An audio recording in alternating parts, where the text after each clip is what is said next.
Software develop করার যে process, সেগুলো বেশ কিছু মডেল নিয়ে আমরা আলোচনা করতেছিলাম লাস্ট উইকে।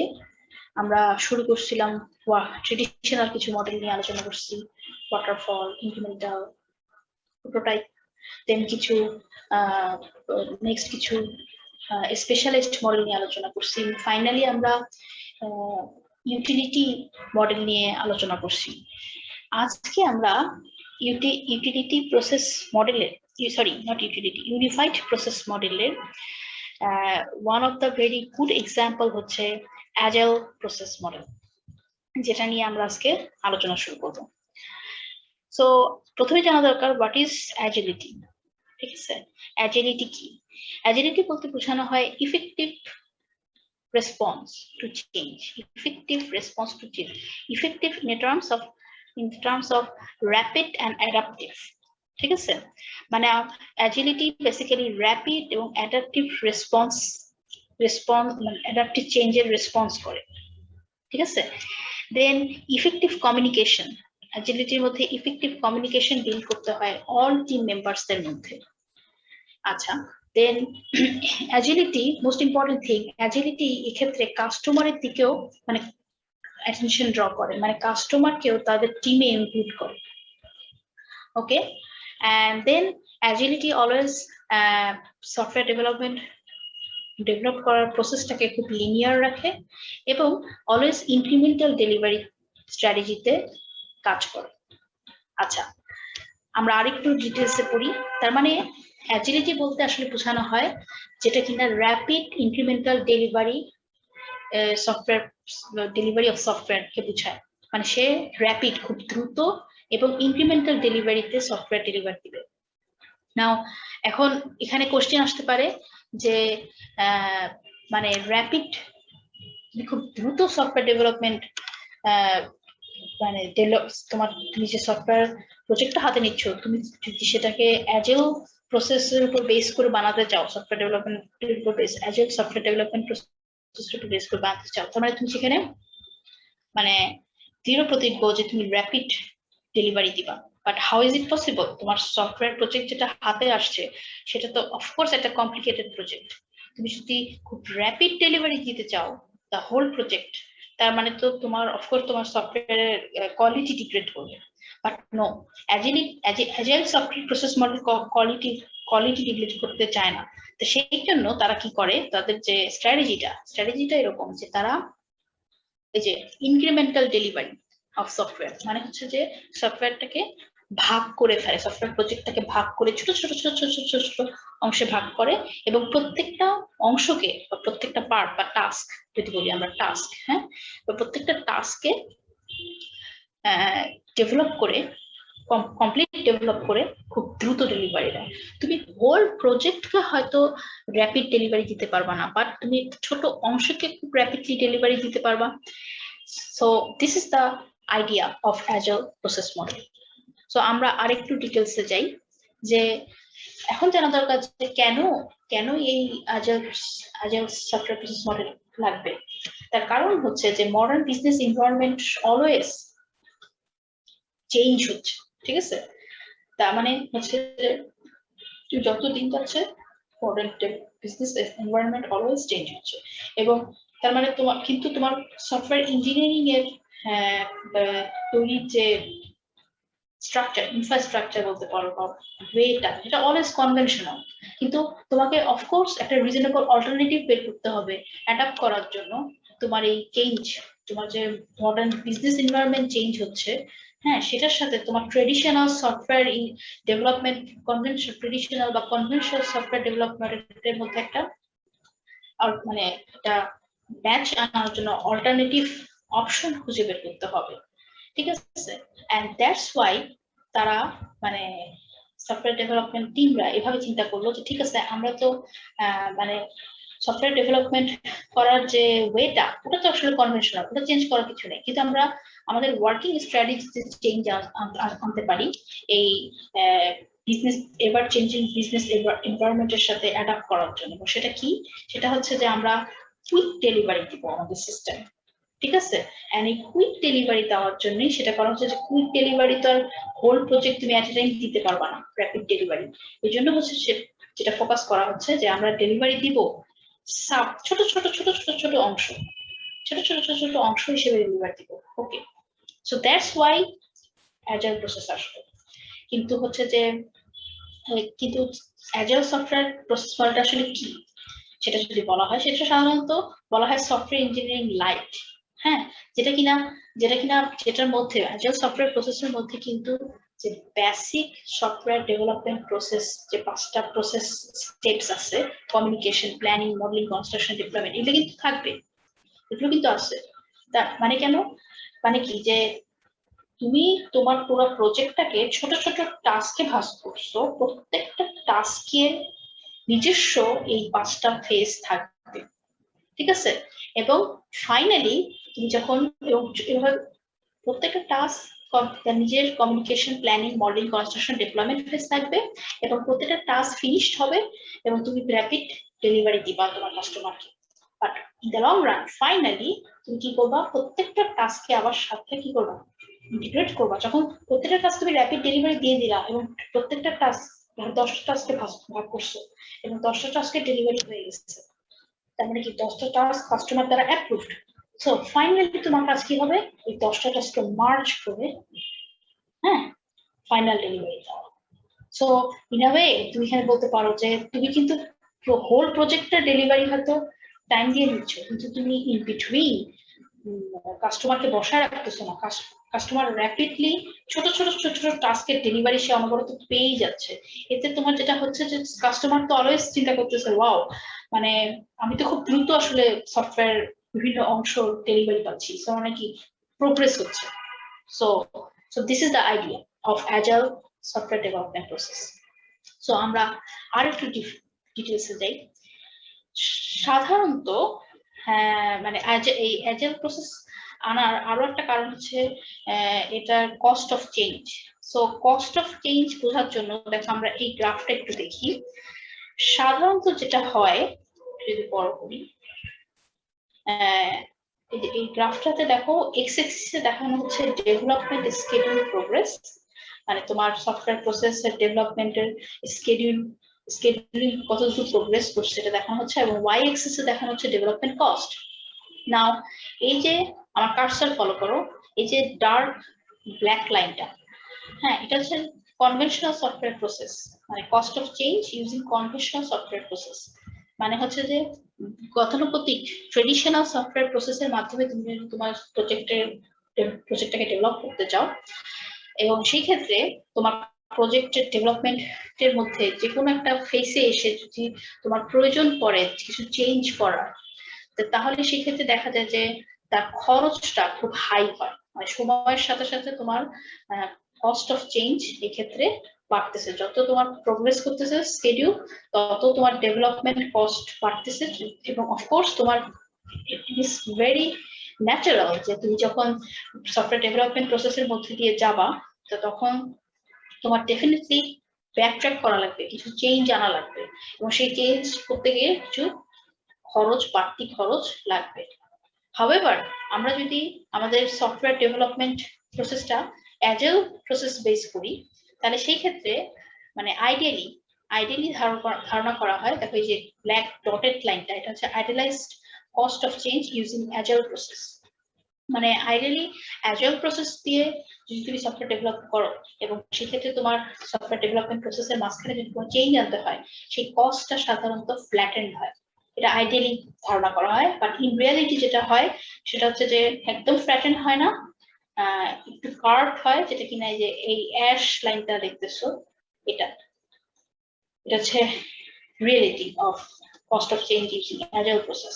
আচ্ছা, এখন কেন হোয়াট ইজ দ্য ডিফারেন্স, কেন তোমার কনভেনশনাল সফটওয়্যার প্রসেসের থেকে অ্যাজাইল প্রসেসে তোমার কস্ট অফ চেঞ্জ কম হচ্ছে?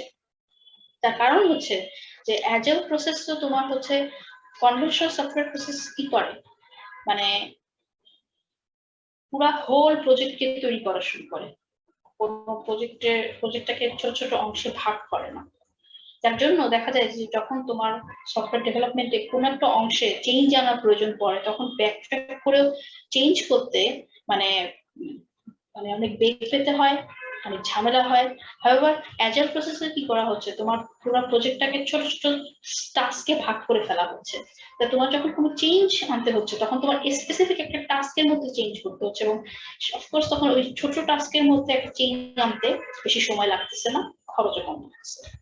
কিন্তু যখন তুমি কম্বাইন্ডলি কাজ করবা, মানে কনভেনশনাল প্রসেসে যেটা হয় যে পুরো প্রজেক্টটাকে তো ভাগ করা হয় না ছোট ছোট অংশে, পুরো প্রজেক্টটা অ্যাজ আ হোল আগাতে থাকে ডেভেলপমেন্ট, তাই না? তো তখন দেখা যায় যে এই চেঞ্জ গুলো আনতে যে খুব বেগ পেতে হয়, তখন দেখা যায় সময় লাগে বেশি, সময় লাগা বেশি মানেই হচ্ছে খরচ বেশি হওয়া। ওকে, সো নেক্সট হচ্ছে যে তাহলে আমরা এখান থেকে একটা সিদ্ধান্তে আসতে পারি যে অ্যাজাইল প্রসেস হচ্ছে অলওয়েজ কাস্টমার ডেসক্রিপশন ড্রাইভেন। ঠিক আছে, সবসময় সে কাস্টমারের উপর বেস করে কাজ করে। কারণ প্রথমেই বলছিলাম যে অ্যাজাইল প্রসেসের মধ্যে টিমের মধ্যে কাস্টমারকেও রাখা হয়। ঠিক আছে, কাস্টমারকে টিমের মধ্যে অ্যাজ এ টিম মেম্বার হিসেবেই রাখা হয় অ্যাজাইল প্রসেসের মধ্যে। এবং দ্যাটস ওয়াই অ্যাজাইল প্রসেস হচ্ছে যে অ্যাডাপ্ট করে চেঞ্জকে, যেটা কিনা আনপ্রেডিক্টেবল। কেন কেন চেঞ্জকে অ্যাডাপ্ট করে যেটা কিনা আনপ্রেডিক্টেবল? কারণ তুমি যদি তোমার টিমের মধ্যে কাস্টমারকে সারাক্ষণ রেখে দাও, কাস্টমার কি চুপচাপ বসে থাকবে? সে তো সব সময় তার অপিনিয়ন দিতে থাকবে, সে তার সব সময় তার রিকোয়ারমেন্ট দিতে থাকবে। দ্যাট মিনস দ্যাট প্রতিনিয়ত তোমার সফটওয়্যার রিকোয়ারমেন্ট চেঞ্জ হতে থাকবে। দ্যাটস ওয়াই এটা বলা হচ্ছে। এবং অ্যাজাইল প্রসেস যেহেতু চেঞ্জ হতে থাকবে, অ্যাজাইল প্রসেস সেটাকে অ্যাডাপ্ট করার চেষ্টা করবে, সেই চেঞ্জটাকে মানে করার চেষ্টা করবে। দ্যাটস ওয়াই চেঞ্জটাকে আনপ্রেডিক্টেবল বলা হচ্ছে, কারণ কাস্টমার কখন তোমার কাছে কি ধরনের নতুন রিকোয়ারমেন্টস দিবে তুমি তো আগেই এটা প্রেডিক্ট করতে পারবা না। সো সো এটা, এবং অ্যাজাইল প্রসেস কি করে, ডেলিভার মাল্টিপল সফটওয়্যার ইনক্রিমেন্টস। কেন? এই যে বলা হলো যে র্যাপিড ডেলিভারি দেওয়ার জন্য সফটওয়্যারটাকে ছোট ছোট ছোট টাস্কে ভাগ করে ফেলা হয়। তার মানে হচ্ছে যে ডেলিভার হবে মাল্টিপল টাইমস, কারণ ছোট ছোট সাব টাস্কে তুমি র্যাপিডলি ডেলিভার দিবা। সাধারণত কনভেনশনাল প্রসেসে দেখা যায় যে ফাইনালি একবার ডেলিভার দেওয়া হয় পুরো হোল প্রজেক্টটাকে, কিন্তু অ্যাজাইল প্রসেসের মধ্যে কি করা হয়, যেহেতু ছোট ছোট অংশ ভাগ করা হয়, সফটওয়্যার মাল্টিপল ডেলিভারি দেওয়া হয় সফটওয়্যার ইনক্রিমেন্টস। ওকে, নেক্সট তাহলে এই আলোচনার উপর বেস করে আমরা কিছু এখন দেখি, একটু আলোচনা করি, আরেকটু আলোচনা করি অ্যাজাইল প্রসেস মডেলের প্রিন্সিপাল গুলো কি। অ্যাজাইল প্রসেস মডেলের প্রথম প্রিন্সিপাল হচ্ছে যে তারা হাইয়েস্ট প্রায়োরিটি দেয় কাস্টমারকে স্যাটিসফাই, এবং কাস্টমারকে স্যাটিসফাই মানে কাস্টমারকে তারা ফুল ফোকাস দেয়, খুব প্রায়োরিটি দেয়। এবং এই জন্যই তো তারা কাস্টমারকে তাদের টিমেই অন্তর্ভুক্ত করে ফেলতেছে। কাস্টমার অলওয়েজ তোমার টিমের মধ্যেই থাকবে, প্রত্যেকটা ফেসের মধ্যে কাস্টমার অলওয়েজ তোমার সাথে আছে। মানে যখন ডেভেলপার ডেভেলপ করতেছে তখন হয়তো পাশে কাস্টমার বসে আছে, ব্যাপারটা এরকম। ওকে, দেন এবং অ্যাজাইল প্রসেস অলওয়েজ ওয়েলকাম করে চেঞ্জকে, অলওয়েজ ওয়েলকাম করে, কারণ অফকোর্স তাকে ওয়েলকাম করতে হবে। যদি কাস্টমার তোমার সাথে সবসময় থাকে সে তো প্রতিনিয়ত চেঞ্জ দিবে রিকোয়ারমেন্টসে। ঠিক আছে, তারপর হচ্ছে যে 3 নম্বর প্রিন্সিপাল হচ্ছে এটা হচ্ছে যে সফটওয়্যার ফ্রিকুয়েন্টলি ডেলিভার হচ্ছে, যেহেতু ছোট ছোট র্যাপিড ডেলিভারি দিবে এবং ছোট ছোট অংশে এটাকে ভাগ করে রাখবে। আচ্ছা, দেন 4 নম্বর প্রিন্সিপাল হচ্ছে যে ডেভেলপার এবং কাস্টমারের টুগেদার যেহেতু কাজ করবে সেহেতু তাদের মধ্যে ডেইলি বেসিসে মিটিং হবে। হ্যাঁ, তাদের মধ্যে যে খুব হাইলি কোলাবোরেটিভ প্রসেস মডেল, মানে তোমার ডেভেলপার এবং কাস্টমার যেহেতু মানে সফটওয়্যার ডেভেলপমেন্ট কোম্পানির যে টিম মেম্বাররা থাকবে এবং এই যে কাস্টমার কোম্পানির যে টিম মেম্বাররা থাকবে তাদের মধ্যে একটা সেই রকম কোলাবোরেশন থাকবে। ঠিক আছে, এবং মিটিং বা কমিউনিকেশন প্রতিনিয়ত হবে এরকম। এটাও আজের প্রসেস মডেলের মতো প্রিন্সিপাল। ওকে, তারপর হচ্ছে যে অফকোর্স তাহলে বোঝা যাচ্ছে যে এখানে তোমার ইন্ডিভিজুয়াল ওয়ার্কের প্রতি, মানে এটা তো একটা টিম ওয়ার্ক তখনই সাকসেসফুল হবে যখন ইন্ডিভিজুয়াল ওয়ার্কও ইন্ডিভিজুয়ালি প্রত্যেকটা টিম মেম্বার ঠিক মতো কাজ করবে। ঠিক আছে, এই জন্য agile software process model based যে সমস্ত কোম্পানি হয়, সফটওয়্যার ডেভেলপমেন্ট কোম্পানি, তারা ইন্ডিভিজুয়াল টিম মেম্বারদের মোটিভেট করার চেষ্টা করে, মানে মোটিভেটিং রাখতে হবে, আদারওয়াইজ তো তারা কাজ ঠিক মতো করতে পারবে না। মোস্ট ইম্পর্টেন্টলি দেখা যায় যে অ্যাজাইল প্রসেস যেহেতু, তো কাস্টমার এবং ডেভেলপার এন্ডের সাইডে সবার প্রতিনিয়ত কোলাবোরেশন হচ্ছে, এবং এই কোলাবোরেশন কিন্তু খালি ওভার ফোন বা ওভার ইমেল হবে না, এটা অলওয়েজ হবে ফেস টু ফেস কনভারসেশন। ওকে, এছাড়াও আরো কিছু প্রিন্সিপাল আছে যেটা আমি এখানে আর আলোচনা ডিটেলসে করতেছি না। সো নেক্সট, তার মানে এখান থেকে তোমরা এতটুকু আলোচনার উপর বেস করে আমরা এটা বলতে পারি অ্যাজাইল প্রসেসের one of the very important factor হচ্ছে হিউম্যান ফ্যাক্টর। কারণ যেহেতু অ্যাজাইল প্রসেস মানে কাস্টমারকে খুব প্রায়োরিটি দিচ্ছে, এবং কাস্টমার অলওয়েজ প্রত্যেকটা ফেসে ডেভেলপমেন্ট সাইডে প্রত্যেকটা ফেসে থাকতেছে, সেহেতু তোমার ডেভেলপিং কোম্পানি, সফটওয়্যার ডেভেলপমেন্ট কোম্পানির প্রত্যেকটা টিম মেম্বারদের মধ্যে কিছু কি ফ্যাক্টর থাকতে হবে, কিছু কি ক্যারেক্টারিস্টিক্স থাকতে হবে। সেটা কি, ওয়ান অফ দ্য কি ক্যারেক্টারিস্টিক্স কি হতে হবে, তাদের মধ্যে তাদেরকে কম্পিটেন্স হতে হবে, মানে হচ্ছে অফকোর্স ট্যালেন্ট হতে হবে, স্কিলস হতে হবে, নলেজেবল হতে হবে, কমন ফোকাস থাকতে হবে। কমন ফোকাস মানে হচ্ছে যে এই যে র্যাপিড ডেলিভারি দিতে হবে, তুমি যদি ফোকাস না হও যে না আমি এটা র্যাপিডলি ডেলিভারি দিবই, তাহলে তো কেউ র্যাপিড ডেলিভারি হবে না। কমন ফোকাস থাকতে হবে, কোলাবোরেটিভ মাইন্ডের হতে হবে ডেফিনেটলি। মানে তুমি যদি এখন এমন হও যে তুমি খুব ভালো প্রোগ্রামার, খুব বিগেস্ট ডেভেলপার, তুমি হাইলি স্কিল ডেভেলপার, বাট তুমি হচ্ছে যে কারোর সাথে তোমার কথা বলতে ভালো লাগে, তুমি কোলাবোরেটিভ মাইন্ডের না, তাহলে চলবে। অ্যাজাইল প্রসেসের ডেভেলপার যারা হবে, অ্যাজাইল প্রসেস বেসড সফটওয়্যার কোম্পানিতে, এটা সত্যি কথা যে বহির্বিশ্বে যে সমস্ত মাল্টিন্যাশনাল সফটওয়্যার ডেভেলপমেন্ট কোম্পানি আছে, প্রত্যেকটা সফটওয়্যার ডেভেলপমেন্ট কোম্পানি এই অ্যাজাইল প্রসেস মডেল ফলো করে, ঠিক আছে, অ্যাজাইল ফলো করে। তার মানে হচ্ছে তারা যখন ইন্টারভিউতে বিভিন্ন বড় বড় ডেভেলপারকে হায়ার করে, তাদের মধ্যে তারা এই ফ্যাক্টর গুলা দেখে যে আছে কিনা, সে কি কোলাবোরেটিভ মাইন্ডেড কিনা, সে খুব ফোকাসড কিনা, ঠিক আছে। তারপর তার মধ্যে ডিসিশন মেকিং অ্যাবিলিটিও থাকতে হবে। What is this decision making ability, কেন এটা লাগবে? কারণ হচ্ছে যে যেহেতু তুমি কাস্টমারকে একটা ফ্রিডম দিয়ে দিছো, হ্যাঁ, কাস্টমার তো প্রতিনিয়ত তোমাকে খালি রিকোয়ারমেন্ট দিচ্ছে যে না আমি এটা চাইনি, প্রথম দিন বললে এটা লাগবে, পরের দিন বলছে না এটা লাগবে না, ওটা লাগবে। সেহেতু তোমাকেও এখন কোর্স যদি সব ধরনের তাদের দাবি দেওয়া খালি মানতেই থাকো, তোমাকে অফকোর্স ডিসিশন মেক করতে হবে যে তোমার কাস্টমার যে ধরনের দাবি বা যে ধরনের রিকোয়ারমেন্ট দিচ্ছে সেটা রিয়েলিস্টিক কিনা, তোমাকে এটা বুঝতে হবে। সো তোমার মধ্যে ডিসিশন মেকিং অ্যাবিলিটি থাকতে হবে, তোমাকে বুঝে দেখতে হবে যে না এই রিকোয়ারমেন্টস তো এটা নট রিয়েলিস্টিক, ইটস আনরিয়েলিস্টিক, এবং তখন তোমাকে যুক্তি তর্কের মাধ্যমে কাস্টমারকে বোঝায় সেই ধরনের রিকোয়ারমেন্টস গুলোকে বাতিল করতে হবে। সো অফকোর্স তোমার মধ্যে ডিসিশন মেকিং অ্যাবিলিটি থাকতে হবে। নেক্সট, তোমার মধ্যে ফাজি প্রবলেম সলভিং অ্যাবিলিটি থাকতে হবে। What is fuzzy problem solving? Fuzzy problem solving হচ্ছে যে ধরো তুমি প্রবলেমস, মানে তুমি আজকে এক ধরনের প্রবলেম সলভ করছো, কাল টুমরো ডিফারেন্ট টাইপের প্রবলেমস আসবে। সো ডিফারেন্ট টাইপের প্রবলেমকে সলভ আউট করার জন্য তোমাকে ডিফারেন্ট টাইপের নতুন টুল অ্যাডাপ্ট করা লাগতে পারে, নতুন টেকনিক অ্যাডাপ্ট করা লাগতে পারে, নতুন টেকনোলজি জানা লাগতে পারে। সো তোমাকে অফকোর্স মানে তুমি এক ধরনের প্ল্যাটফর্ম সম্পর্কেই জানো, তুমি শুধু মানে তুমি খুব ফিল করো যে না আমি শুধু কি বলবো যেন সি শার্প বেস ল্যাঙ্গুয়েজ দিয়ে সবকিছু ডেভেলপ করতে পছন্দ করি, আর কিছু করবো না। কিন্তু তোমার অনেক ক্ষেত্রে সি শার্প বাদ দিয়ে হয়তো ডিফারেন্ট কোনো ল্যাঙ্গুয়েজ তোমাকে, কারণ ডিফারেন্ট কোনো ল্যাঙ্গুয়েজের হয়তো স্পেসিফিক কিছু ক্যারেক্টারিস্টিক্স আছে যেটা কিনা তোমার ইউজ করা লাগবে এখানে, যেটা কিনা সি শার্প হয়তো প্রোভাইড করতেছে না। হ্যাঁ, সো তোমাকে অফকোর্স সেটা অ্যাডাপ্ট করা লাগবে, তোমাকে জানা লাগবে প্রতিনিয়ত, তার মানে তোমাকে নতুন জিনিস জানতে হবে, শিখতে হবে। সো দ্যাটস ওয়াই তোমার মধ্যে ফাজি প্রবলেম সলভিং অ্যাবিলিটি থাকতে হবে। হ্যাঁ, তুমি যদি এখন এমন হও যে না আমি আমি অ্যাকচুয়ালি সি, আমি সি ল্যাঙ্গুয়েজের মধ্যে কতটুকু না কতটুকু ফ্রিডম দিচ্ছে, কতটুকু তুমি পাচ্ছ যে সবকিছু দেবে না, শুধু তুমি সি জানলে তো সাফিসিয়েন্ট না। অবজেক্ট ওরিয়েন্টেড প্রোগ্রামিং ল্যাঙ্গুয়েজ জানতে হবে। তো তুমি বললা হ্যাঁ আমি C++ জানি, that's sufficient.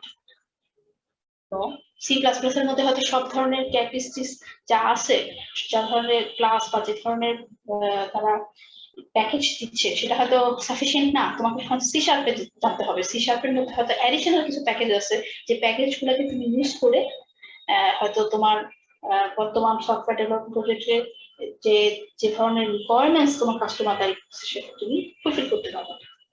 So that's Y তুমি যদি সি প্লাস জানো, তুমি সি শার্প এখন জানতে শিখতে চাচ্ছ না, এটা হলে হবে না। মানে তোমাকে মানে আমাদের মধ্যে দেখা যায় কি একটা মেন্টালিটি গ্রো হয় যে আমি এখন স্টুডেন্ট, আমি ইউনিভার্সিটিতে পড়তেছি, সো তার মানে এই ইউনিভার্সিটি লাইফটা শেষ হয়ে যাওয়া মানে তারপর আমি যখন চাকরিতে ঢুকবো তখন আমাকে আর নতুন কিছু শিখতে হবে না, তখন আমি যা জানি সেটার উপর বেস করে কাজ করবো। এটা একটা সম্পূর্ণ ভুল ধারণা।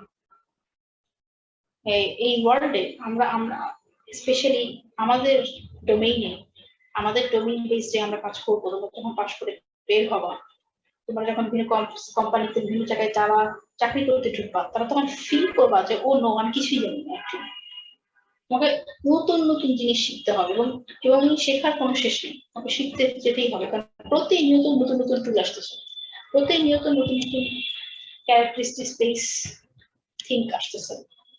সো তোমাকে always fuzzy problem solving ability থাকতে হবে। নেক্সট, তোমার of course mutual trust and respect থাকতে হবে। মিউচুয়াল ট্রাস্ট এন্ড রেসপেক্ট কেন থাকতে হবে? হয় তুমি যখন কোলাবোরেশন করতেছো, মানে সেটা কোলাবোরেশন তুমি কাস্টমারের সাথে যেমন করতেছো, তুমি কোলাবোরেশন তো কিন্তু তোমার নিজের টিম মেম্বারদের সাথে করতেছো, তোমার সফটওয়্যার ডেভেলপমেন্ট টিম মেম্বার যারা। সো সেখানে যদি তোমার একে অপরের প্রতি ট্রাস্ট রেসপেক্ট না থাকে, তাহলে কিন্তু একটা কেওয়াস সৃষ্টি হবে। ঠিক আছে, কারণ এগুলো হচ্ছে টিম ওয়ার্ক, এবং টিম ওয়ার্কের মধ্যে তোমার ট্রাস্ট রেসপেক্ট থাকতে হবে। তুমি খুব ভালো জানো, আরেকজনকে তুমি মনে করতেছো যে না ও কিছু জানে না, কোথেকে আসছে, মানে চাকরি করতে যে না, তখন এভাবে চিন্তা করলে হবে না যে আমি আসানুল্লাহ থেকে পাশ করে আসছি আর ও আসছে ব্র্যাক থেকে, হ্যাঁ ও কি জানি, আমি আসানুল্লাহ আমি সব জানি, ও ব্র্যাক কিছু জানে না, কিংবা ভাইস ভার্সা, একজন ব্র্যাক থেকে আসছে সে ভাবতেছে যে আমি সব জানি আর ও আসানুল্লাহ থেকে আসছে ও কিছু জানে না। মানে এই মেন্টালিটি থাকলে হবে না। ঠিক আছে, মানে ওখানে যে কে কোথা থেকে আসছে, কে কোন ভার্সিটি থেকে পাশ করে আসছে, কে বাংলাদেশ থেকে আসছে আর কে ইন্ডিয়া থেকে আসছে, কে চায়না থেকে আসলো কে রাশিয়া থেকে আসলো, মানে এগুলো নিয়ে চিন্তা করলে হবে না। ওখানে তোমাকে জাস্ট একটাই চিন্তা করতে হবে, এরা আমার টিম মেম্বার। ঠিক আছে, কে কালো কে সাদা কে হলুদ কে বাদামি, এটা চিন্তা করলে হবে না। মানে তুমি ইউ ক্যান নট জাজ your team member.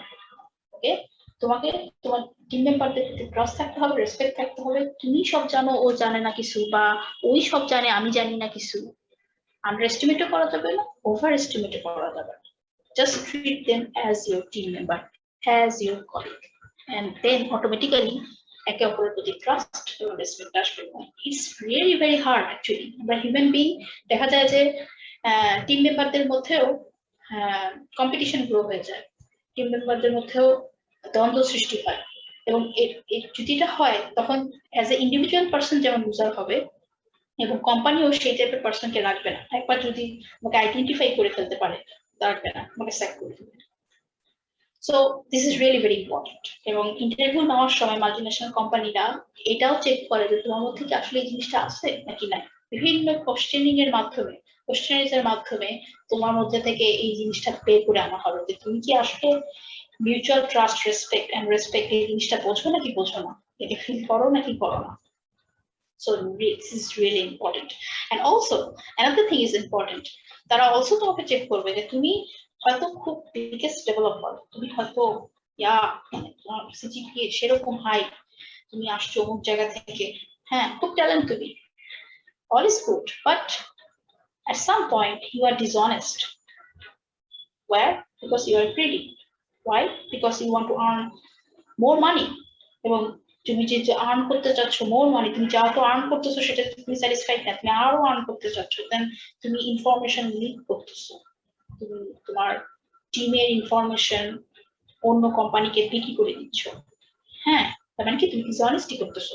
So dishonesty করতেছো, দেন তুমি যত বড় ডেভেলপার হও, what ever it is, company যখন একবার তোমাকে বুঝে যাবে, then you are sacked and তোমার career is destroyed. So dishonesty তো কোনোভাবেই করা যাবে না, never ever, ঠিক আছে, কোনো রকম ডিসঅনেস্টি করা যাবে না, কিন্তু উপরন্তু মানে ট্রাস্ট এবং রেসপেক্ট থাকতে হবে টিম মেম্বারদের প্রতি। And finally, self-organization. Of course, তুমি ইন্ডিভিজুয়াল পার্সন হয়ে যদি তুমি তোমার কাজের প্রতি ফোকাস, তোমার কাজ যদি তুমি ঠিক মতো না করো, তোমার ওয়ার্কিং স্কেডিউল তুমি যদি ফলো না করো, তাহলে তুমি একটা ডেডলাইন মিট করতে পারবে না। আর যখন তুমি তোমার ডেডলাইন মিস করবা, তার মানে তোমার একজন পার্সোনাল ডেডলাইন মিসের জন্য দেখা যাবে যে হোল টিম সাফার করতেছে, তো র্যাপিড ডেলিভারি দেওয়া হলো না। So this is also really very important.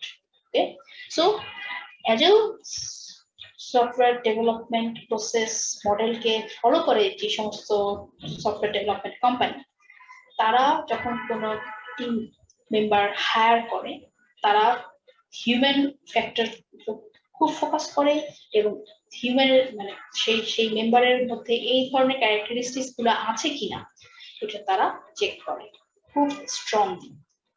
Okay, so next এখন আমরা দেখব এই অ্যাজাইল প্রসেস মডেলের উপর বেস করে বেশ কিছু প্রসেস মডেল প্রপোজ করা হয়েছে। ফার্স্ট আমরা পড়বো স্ট্রিম প্রোগ্রামিং, যেটা কিনা কেন্ট বেক প্রপোজ করছে 2004 ওকে, এবং এটা একটা object oriented approach base process model. Okay, so এই প্রসেস মডেলটাকে বোঝার জন্য আমি একবারে পেছন যেতে, দেখো স্ট্রিম প্রোগ্রামিং এ দেখো যেটা করা হয় মানে ওরা 4টা ফেসে ভাগ করছে স্ট্রিম প্রোগ্রামিং কে। প্রথম ফেজটা হচ্ছে প্ল্যানিং, দ্বিতীয় ফেজ ডিজাইনিং, তৃতীয় ফেজ কোডিং, চতুর্থ ফেজ টেস্টিং। এবং দেখো যে এবং এই ফেজগুলো কিন্তু সাইক্লিক আকারে ঘটতে থাকে। ওকে, ফার্স্ট ফেজ হচ্ছে প্ল্যানিং। প্ল্যানিং ফেজ আসলে হয়টা কি, প্ল্যানিং ফেজের মধ্যে মানে কাস্টমার বুঝে আইএসডি তে আমরা করছি, আইএসডি তে কি করছি, প্রথমে কি করে ফিজিবিলিটি চেক করে, মনে আছে, ফিজিবিলিটি চেক করে, রিকোয়ারমেন্ট অ্যানালাইসিস করে, কিভাবে করে, কার সাথে করে, কাস্টমারের সাথে মিটিং করে, কাস্টমারের সাথে ডিসকাশন করে করে চেক করে যে প্রজেক্টটা কি ফিজিবল হবে কিনা নেওয়া, প্রজেক্টটা যদি আমরা নেই তাহলে রিকোয়ারমেন্ট গুলা কি হবে। সো ওটার উপর বেস করে প্ল্যানিং তৈরি করে। সো ওই কাজগুলো এই ফেজটাতে হয়। হাউএভার স্ট্রিম প্রোগ্রামিং এ যেটা করে এই কাজগুলোই করে, কিন্তু তারা যেটা করে সেটা হচ্ছে যে প্রত্যেকটা, যেহেতু যে স্ট্রিম প্রোগ্রামিং অ্যাজাইল ফলো করতেছে এবং অ্যাজাইলের মেইন মোটিভটা কি, যে র্যাপিড ডেলিভারি দিবে, এবং র্যাপিড ডেলিভারি দেওয়ার জন্য কি হবে, প্রজেক্টের পুরো প্রজেক্টটাকে ছোট ছোট ছোট টাস্কে ভাগ করবে। তো প্রত্যেকটা টাস্কের জন্য কমিউনিকেশন প্ল্যানিং হয়, এবং প্রত্যেকটা টাস্কের রিকোয়ারমেন্ট যখন নেওয়া হচ্ছে কাস্টমারের কাছ থেকে, সেই রিকোয়ারমেন্ট গুলাকে ওরা নাম দিচ্ছে স্টোরি। ধরো টাস্ক 1 এর জন্য একটা স্টোরি তারা বানায়, মানে স্টোরির ভিতরে কি থাকে, যে কাস্টমার কি কি রিকোয়ারমেন্টস বলছে সেগুলা থাকে, এবং এই স্টোরির উপর প্লেস করে টাস্ক 1 এর জন্য তারা প্ল্যান রেডি করে, ঠিক আছে। এন্ড দেন নেক্সট ফেজ হচ্ছে ডিজাইন। প্ল্যানিং এর উপর বেস করে ইচ টাস্কের জন্য ডিজাইন হবে, ঠিক আছে। ইচ তারপরে ইচ টাস্কের জন্য যেমন প্ল্যানিং হবে, ইচ টাস্কের জন্য ডিজাইন হবে। এন্ড স্ট্রিম প্রোগ্রামিং এ এই ডিজাইনটা তৈরি করা হয় একটু সিম্পল ভাবে, এবং এই ক্ষেত্রে ইউজ করা হয় CRC card. I am assuming that আমরা জানি না হোয়াট ইজ সিআরসি কার্ড, এটা কোথা থেকে আসলো। আচ্ছা, তার আগে একটু বলি যে হয়তো আইএসডি তে তোমাদের একজন স্যার যে আছেন উনি তোমাদের পড়িয়েছেন DFD, data flow diagram, use case diagram. আচ্ছা, ওই ডাটা ফ্লো ডায়াগ্রাম বা ইউজ কেস ডায়াগ্রাম ওগুলো কেন আমরা তৈরি করতেছি, ওয়াই, কেন তৈরি করতেছি? কারণ হচ্ছে যে ওগুলোর উপর বেস করে আমরা মানে ডিজাইন সফটওয়্যার ইনফ্রাস্ট্রাকচারটাকে তৈরি করতেছি, যাতে ওই ডিজাইন গুলোকে দেখে আমরা ফিজিক্যালি আমাদের ফিজিক্যালি যখন আমরা সফটওয়্যার ডেভেলপ করতে সুবিধা হবে, ঠিক আছে। সো স্ট্রিম প্রোগ্রামিং ক্ষেত্রে সেই ডিজাইনটা করা হয় সিআরসি কার্ডস এর মাধ্যমে। আর এই সিআরসি কার্ডটা কি ধরে নিলাম আমরা জানি না, আমরা দেখি what is CRC card. CRC card হচ্ছে class responsibility collaboration card. CRC card হচ্ছে মানে ক্লাসকে রিপ্রেজেন্ট করে। প্রথমেই বলা হয়েছিল থাকো এক্সট্রিম প্রোগ্রামিং হচ্ছে অবজেক্ট ওরিয়েন্টেড অ্যাপ্রোচ ফলো করে। কারণ তুমি যখন ফাইনালি ডেভেলপমেন্ট প্রসেসে যাবা তখন তুমি কিন্তু ফিজিক্যালি ডেভেলপ করবা অবজেক্ট ওরিয়েন্টেড ল্যাঙ্গুয়েজ যেগুলো, হ্যাঁ object oriented language C++, C#, ঠিক আছে। সো তার মানে তোমাকে ক্লাস ডিফাইন করতে হবে এবং সিআরসি কার্ডস এর মাধ্যমে আমরা ক্লাসকে ডিফাইন করি এবং প্রত্যেকটা ক্লাসের রেসপন্সিবিলিটি কি হবে, কোলাবোরেশন হবে কিভাবে, এটা আমরা ডিফাইন করি। তো আমরা একটু দেখি কিভাবে করি। দেখো সিআরসি কার্ডের মধ্যে সিআরসি কার্ড দেখতে এরকম দেখো, যেখানে কিনা তিনটা ভাগ থাকে। এখানে উপরের এই অংশটাকে লেখা হয় ক্লাস নেম, এই জায়গায় হচ্ছে ক্লাসের রেসপন্সিবিলিটি গুলো কি সেটা লেখা হয়, এবং এখানে হচ্ছে ক্লাসের সাথে কোলাবোরেটরস কে কে থাকবে সেটা লেখা হয়। সো একটা এক্সাম্পল দেখি। ফর এক্সাম্পল এই টেবিলটা এখন তোমাদের সামনে নাই, হ্যাঁ আমরা একটা স্টুডেন্ট সিআরসি কার্ড তৈরি করতে চাচ্ছি এবং তোমাদের এই স্টুডেন্ট সিআরসি কার্ড তৈরি করার জন্য একটা সিনারিও দিয়ে দেওয়া হলো। সিনারিওতে কি বলা হচ্ছে দেখো, যে স্টুডেন্টের কি কি থাকবে, নাম থাকবে, অ্যাড্রেস থাকবে, ফোন নাম্বার থাকবে, এবং স্টুডেন্ট কি করতে পারবে, সে এনরোল করতে পারবে কোনো একটা সেমিনারের মধ্যে, অথবা সেই সেমিনার থেকে কোনো একটা সেমিনার থেকে সে ড্রপ আউটও হয়ে যেতে ড্রপ করে ফেলতে পারবে, ড্রপ করতে পারবে সেমিনার, এবং সে হচ্ছে তার ট্রান্সক্রিপ্ট রিকোয়েস্ট করতে পারবে। সো এই সিনারিও থেকে তোমাকে বলা হচ্ছে স্টুডেন্টের জন্য সিআরসি কার্ড বানাও। তার মানে এই সেই সিআরসি কার্ডের ক্লাসের নেমটা কি হবে, অফকোর্স স্টুডেন্ট। আচ্ছা এই পার্টটাতে কি থাকে, রেসপন্সিবিলিটি, মানে স্টুডেন্ট কাজ রেসপন্সিবিলিটি কি হবে, স্টুডেন্ট তার রেসপন্সিবিলিটি কি হবে, তার রেসপন্সিবিলিটি হবে যে তার অফকোর্স তার একটা নাম্বার থাকবে, স্টুডেন্ট নাম্বার, তার নাম থাকবে, তার অ্যাড্রেস থাকবে, তার ফোন নাম্বার থাকবে, সে একটা সেমিনারে এনরোল করতে পারবে, সে একটা সেমিনার থেকে ড্রপ আউট করতে পারবে, সে তার ট্রান্সক্রিপ্ট রিকোয়েস্ট করতে পারবে। সো এই রেসপন্সিবিলিটি গুলো তুমি বের করতেছো কোথা থেকে, তোমার গিভেন সিনারিও থেকে তুমি বের করবে। আর এই পাশে গ্রাফে কি থাকে, কোলাবোরেটরস, মানে স্টুডেন্ট কার কার সাথে মানে কোথায় কোলাবোরেশন করতে পারবে, অফকোর্স কোথায়, একটা সেমিনার রুমে তো সে একা সেমিনার দেবে না, তাই না, ওখানে আরো আদার স্টুডেন্টসরাও থাকবে, টিচার্স থাকবে, সো তাদের সাথে সে কোলাবোরেশন করতে পারবে। সো এই সিনারিও অনুযায়ী কোলাবোরেশন পার্টের মধ্যে থাকবে হচ্ছে সেমিনার। সো এটা থেকে আমাদের একটু আইডিয়া হলো যে হোয়াট ইজ সিআরসি কার্ড, ঠিক আছে। তো আমরা ব্যাক করি। সো এক্সট্রিম প্রোগ্রামিং এ যখন একটা ডিজাইন, প্রত্যেকটা টাস্কের জন্য ডিজাইন তৈরি করা হয় এবং সেই ডিজাইনের মধ্যে কিছুই না, তারা সিআরসি কার্ড ইউজ করে। সিম্পল ডিজাইন, প্রত্যেকটা টাস্কে ক্লাস থাকবে, প্রত্যেকটা ক্লাসের জন্য সিআরসি কার্ড তারা প্রিপেয়ার করে। ওকে, দেন ডিজাইনের পরে নেক্সট ফেজটা হচ্ছে কোডিং। এখন কোডিং এ কি হবে, কোডিং এ সে হচ্ছে সিআরসি কার্ডস এর উপর বেস করে ফিজিক্যালি ডেভেলপ করবে প্রত্যেকটা সিম্পল ডিজাইন, ঠিক আছে।